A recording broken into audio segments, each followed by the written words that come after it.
Hi everyone, this is Dad's Toys and Things, and if you're new to my channel, welcome, and if you've been to my channel, welcome back. Now, what am I doing in my car on a hot day? This thing isn't even on. Let me just see how hot it is today. Come on, work, 35.9 degrees Celsius. It's hot. Well, I wanted to show you this. This is my dash cam. You can see it's got a front-facing camera and a rear-facing camera. And there you go.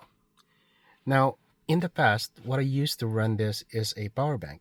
I'll put it in my description on what I did then, so you can see. Now, we also know that the problem with lithium-ion batteries, it doesn't really pair well with hot weather. So you have to take a lot of precautions so the battery doesn't overheat and cause any damage to the battery itself, the unit, or the car. And I've since changed it to a power station. Power station have the same issues, so I needed to find a better way to run this without hardwiring it to my vehicle, because I don't want this thing consuming my vehicle's battery. And I thought about this fan right here.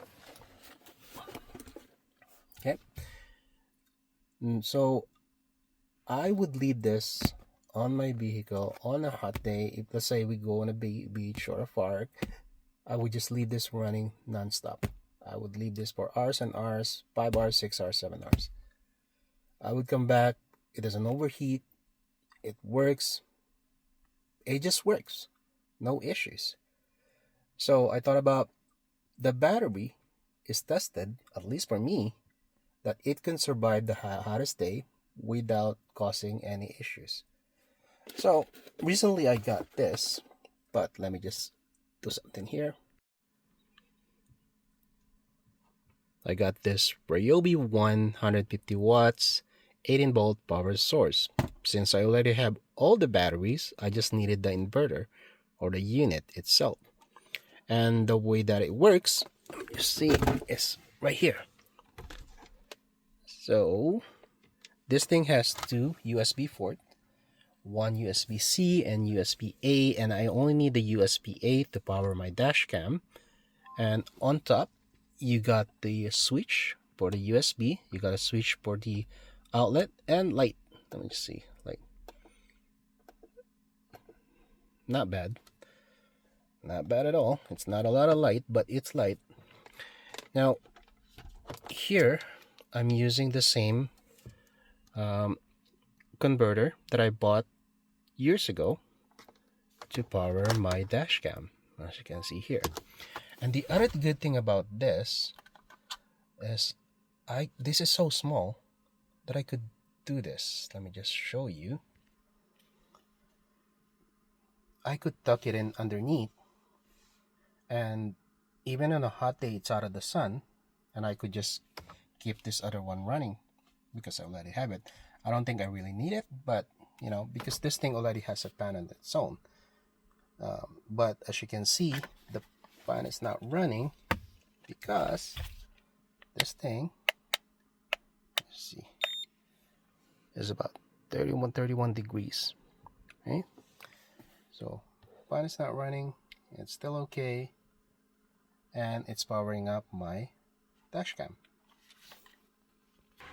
Okay, it's getting really hot in here, so I had to turn on the fan, but you get the idea. This thing has been in my car. I don't even remove it during the summer. I just leave it here so I can use it anytime I want. And like I said, the battery survives the hottest days, at least here in Ontario, Canada. And so I thought, well, you know, if it does that, then this thing could survive this little inverter here. As you can see, this thing has been with me, the battery, since 2016. There you go. 10 years. More than 10 years. Still working. No issues. I stopped counting. I used to put these little stickers on every Ryobi that I buy, but I've never broken a Ryobi product since. So, do I trust this first time that I'm using it? Yeah, I do. I mean, I have no reason not to trust it, but yeah, this is my setup. This is the dash cam, and I'm gonna keep on using it unless I find a reason to stop, or maybe maybe they have some recall, things like that. It's 31.4, and yeah, so it's 31 degrees right in the car right now. Okay, once again, thank you for watching, and please don't forget to click that like, share, subscribe, and hit that notification bell so you know when a new video is out, and I will see you on my next one. Bye.